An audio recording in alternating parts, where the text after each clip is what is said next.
Hello tout le monde, c'est Murgen. Je suis ravie de vous retrouver pour la revue de l'oracle enchanteur d'Émilie Dedieu, plongée au cœur des contes merveilleux, qui est sorti depuis pas mal de temps, que je voulais et que je n'avais pas commandé. Alors je l'ai reçu hier. J'avais ça en rentrant du travail, donc là on est le 20 juin au moment où je tourne cette vidéo. Donc j'étais contente parce que ça faisait un petit moment que je le voulais. Il arrive juste en fait dans une enveloppe bulle avec juste une pochette comme ça et ça. Je trouve un petit peu dommage à chaque fois, je l'avais déjà dit la dernière fois quand j'avais commandé l'Oracle du Monde, puisque c'est un jeu auto-édité, juste de pas avoir un petit message de l'auteur, quelque chose d'un peu sympathique, mais bon, c'est pas grave. Donc il arrive comme ça. Les cartes ne sont pas sous blister au moment où elles arrivent, elles sont directement mises dans le petit sachet en organza comme ça. Donc l'oracle enchanteur d'Émilie Dedieu, vous avez une carte de présentation, en fait elles vont être recto verso, vous allez avoir des informations sur le jeu. Donc on nous dit que ce jeu en fait est un voyage autour des contes de fées et légendes enchantées. Donc il y a 16 contes de fées et légendes qui seront traités dedans. Elle raconte un petit peu comment elle a créé son jeu, de quoi il parle. Donc on sait qu'il y a 52 lames. Ensuite, il y a 2 cartes où il va y avoir des propositions de tirage et 4 en fait d'explications comme on a ici. Donc on a des cartes qui nous amènent à des contes et vous allez voir, là je vais surtout vous montrer les cartes. Donc il va y avoir en fait des mots-clés donc qui sont expliqués voilà sur ces cartes qui sont là recto verso. Donc on va passer direct aux cartes. Donc c'est des cartes qui sont de bonne qualité. Qui ont la taille de format tarot et donc vous avez le dos qui est comme ça, l'oracle enchanteur qui est possible de voir recto verso. Personnellement, vous savez que moi je prends très rarement les jeux avec des lames inversées. Je vais toujours mettre mon jeu à l'endroit et si malgré tout dans un tirage une carte s'était glissée à l'envers, c'est que elle devait être comme ça, donc je la prendrai en compte. Donc voilà comment est placé, comment est construit ce jeu. On va avoir en fait un fond blanc avec le fond du jeu un petit peu dans un ton, c'est pas réellement jaune, c'est peut-être un petit peu ocre, avec des petits dessins comme ça arabesques. Vous allez avoir le nom de la carte qui se trouve ici en haut. Vous allez avoir ensuite l'illustration, pardon, et le numéro de la carte avec les mots-clés qui s'y rapportent. Donc en fait, vous n'êtes pas... vous n'avez pas besoin de vous référer aux cartes explicatives. Par exemple ici pour l'écrivain on a « Je suis le créateur de mon histoire, je l'invente au gré de mon inspiration ».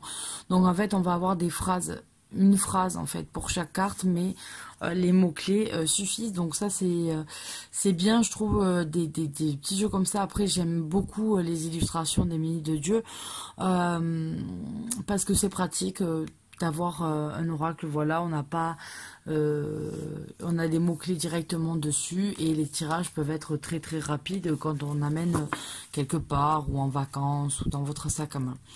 Donc voilà pour les cartes, on va les regarder maintenant si vous voulez. Sur les formats de tirage, on n'a pas quelque chose d'extraordinaire. On a un exemple en 3 cartes, passé, présent, futur, un tirage sur 2 cartes, oui, non, le tirage en croix. Donc en fait on a vraiment pas quelque chose de particulier. On a ici le tirage enchanteur. En fait, vous allez tirer une carte par thème de votre vie, amour, santé, famille, amitié, argent, travail, et vous allez voir ce que ça donne. Enfin, ce sont des tirages classiques, pas de format inventé particulier. Donc voilà, on va pouvoir regarder les cartes ensemble si vous le souhaitez. Donc l'écrivain, il était une fois, le commencement, la naissance, le nouveau départ. La dernière page, le nouveau-né, les sorcières, le château endormi, les fées marraines. Donc là, on voit qu'on est dans La Belle au bois dormant. Merlin, Merlin l'Enchanteur, Excalibur, on est toujours dans Merlin. Le pantin de bois avec Pinocchio. La baguette magique, je dirais peut-être Cendrillon. On a Pinocchio, justement. La tour avec Réponse. La chevelure coupée, on est toujours chez Réponse. Peter Pan. L'ombre recousue. Ah oui, c'est vrai qu'il perd son ombre, c'est ça. Wendy et ses frères, avec le petit Michel et son petit nounours. Alors pour la petite histoire, ma mère, quand elle avait vu Peter Pan, donc je n'étais pas née du tout, elle avait vu le petit Michel avec son nounours tout le temps, et elle disait, oh, il est trop mignon, j'aimerais trop avoir un petit comme ça, toujours avec son nounours. Et son vœu a été exaucé, puisque petite, j'ai eu mon doudou qui était un petit ours qu'on m'a laissé dans mon berceau à la maternité. Et qui ne m'a pas quitté du tout quand j'étais enfant. Donc il me suivait vraiment partout. C'était un désastre s'il n'était pas à côté de moi. Et je l'ai encore. Il est dans un état plus que lamentable, le pauvre. Maintenant, il a vieilli beaucoup plus rapidement que moi. Et donc il est plutôt posé tel une relique qui pourrait se détruire à tout moment à côté de, enfin sur ma table de nuit. Voilà. Ensuite, on a Clochette, donc on est toujours dans Peter Pan, les enfants perdus, le capitaine Crochet et le crocodile, tic-tac. Alors, le miroir magique, on va se trouver dans le conte de Blanche-Neige.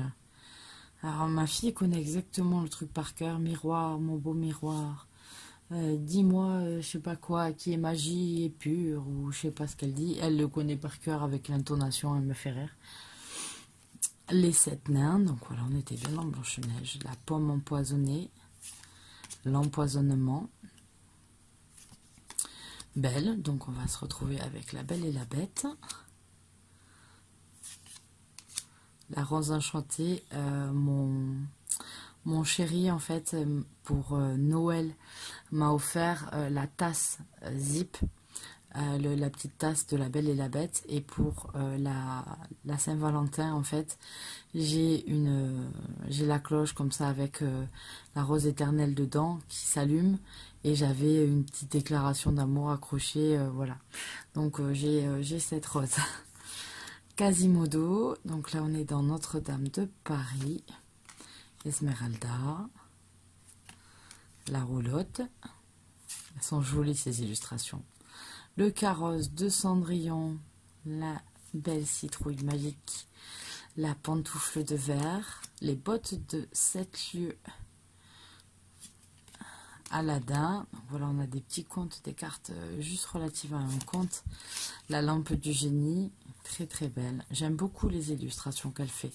Les cartes sont de bonne qualité. Elles restent assez souples tout en étant assez épaisses. Donc, et elles sont douces aussi. Sont très douces au toucher.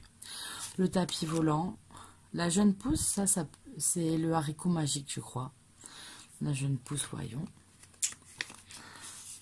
Ouais, je l'ai eu hier, donc je les ai regardés, mais je découvre vraiment en même temps avec vous. Jack et le haricot magique, voilà, c'est vrai, c'est ça. Ça va, je les devine bien. Le chaperon rouge avec le loup. Alice au pays des merveilles. En retard. C'est le petit lapin blanc.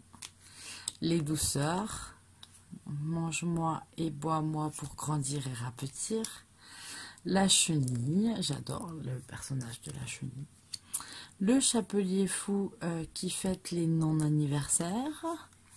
Avec son service à thé. Il va y avoir la petite souris dedans qui ne supporte pas d'entendre le mot chat. En parlant du chat, voilà le chat de Cheshire. Les différents panneaux de direction, on voit le chat qui est caché. Les fleurs qui sont très belles et qui sont très vilaines. La reine de cœur en folie. la mer avec la sirène. Donc là, on doit être dans la petite sirène. Et ben voilà, on finit avec la petite sirène. Donc voilà pour ce jeu, vous le trouvez directement sur, c'est de l'auto-édition, sur le site d'Émilie de Dieu. Elle fait des jeux qui sont très jolis, puisque moi j'aime beaucoup son trait, en fait, son illustration. J'aime beaucoup ses illustrations et j'aime beaucoup l'oracle du monde que j'ai. Déjà, il est magnifique et j'aime beaucoup m'en servir. Et celui-là, je pense aussi que ça va être un bon allié. Je pars en vacances dans 2 semaines. Donc, c'est pour ça que j'essaye de faire pas mal de vidéos pour pas vous abandonner pendant les vacances et avoir un petit peu des vidéos aussi pour le retour, puisque après il faut reprendre le travail et dans mon travail il n'y a personne qui me remplace quand je pars en vacances, donc en fait ce n'est qu'une accumulation et donc les retours de vacances sont toujours assez intenses. Donc voilà, et j'essaye d'en avoir quelques-unes à vous proposer. Je vous fais à tous de gros bisous et je vous dis à très bientôt dans une nouvelle vidéo. Bye bye.